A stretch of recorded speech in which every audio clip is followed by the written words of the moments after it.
Well, Europe has unveiled a new independent regulatory body created to resolve disputes between social media platforms and their users.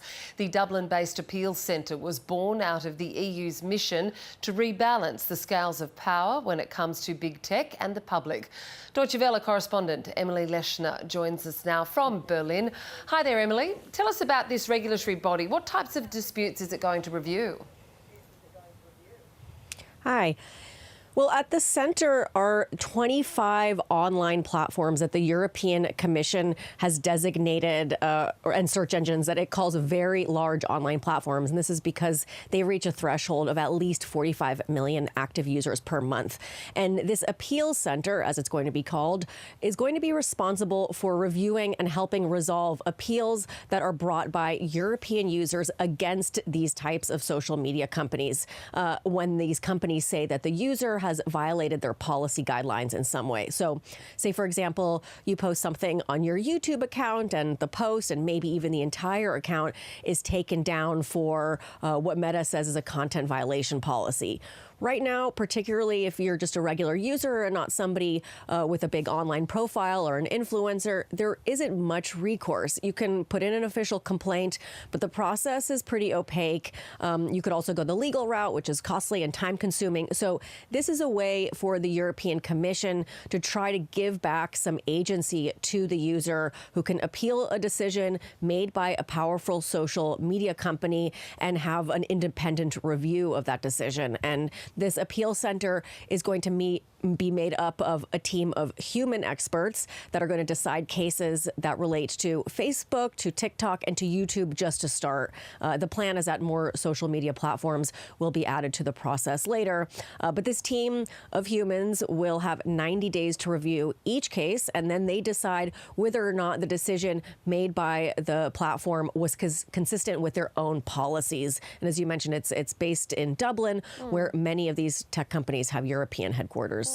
So why is this rebalancing of power happening in Europe? And do you think that we're going to see social media appeals centres pop up in other parts of the world? Yeah, that's a good question. I mean, the EU is unique in that it really sees itself as playing a big role in protecting users from the companies that are running these powerful online platforms. And that's why it passed the EU Digital Services Act a couple of years ago. That's a legislation that aims to force the largest online companies to really tackle illegal content or face fines that can be up to 6% of their global turnover. And the bloc has already used this legislation to probe Facebook and Instagram for failing to tackle election-related disinformation. It also accused X, formerly Twitter, of breaching rules because it said the blue tick for verified accounts could be deceiving to users.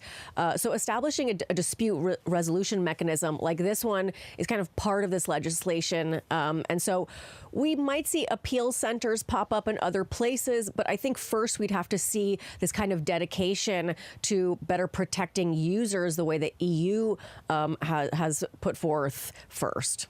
I can't imagine a regulatory body like this is going to be cheap. Who's paying for it?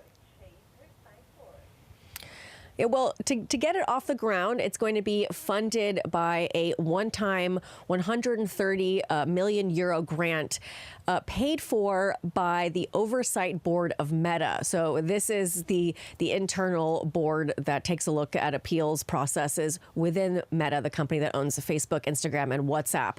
But they claim to remain completely independent. And the plan is that after this one-time funding of 130 million euro, that it's going to be funded through fees that are charged for each case. So users who raise a dispute will have to pay a fee of about €5 to bring their appeals to the center. They'll be refunded if the decision is in their favor, and social media companies will pay around €100 for each case. And Meta has said that, yeah, despite this initial funding, the appeals center does have the power to overrule the company on content moderation decisions. And Meta CEO Mark Zuckerberg, he says he promises to abide by their rulings. Yeah, wow, what an interesting idea. Emily Leshner, Deutsche Welle correspondent, thanks so much for joining us.